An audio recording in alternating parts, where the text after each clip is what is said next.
ජනප්‍රිය නළුවා ලෙස සම්මානයට පාත්‍ර වන්නේ සූර්යාරච්චි.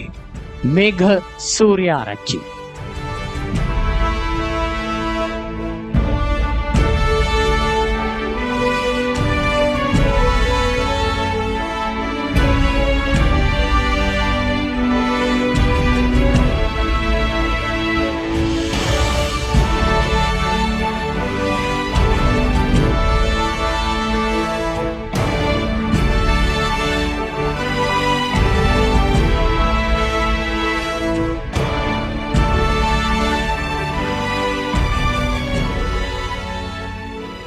මේක රසික ආදරය ලැබීම සුළුපටු ලෙහෙසි දෙයක් නොවේ.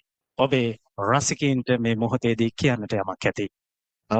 ඔව් මම හිතන්නේ මේ සම්මානයේ තියෙන බර ඇත්තටම මම දන්නවා. මොකද මේක ජනතාවගේ විශ්වාසයට හිමි ජනතාවට හිමි සම්මානයක්. සහ මන්දාර චිත්‍රපටය මම හිතන්නේ දවස් 190කට ආසන්න ප්‍රමාණයක් අවුරුද්දේ භාගයක් විතර ඉතා සාර්ථකව තීරගත වුණු චිත්‍රපටයක්. ඒ හරහා තමයි මම හිතන්නේ ජනතාව ඇතුළට සිනමාව හරහාම ලොකු වශයෙන් යන්න පටන් ගත්තේ.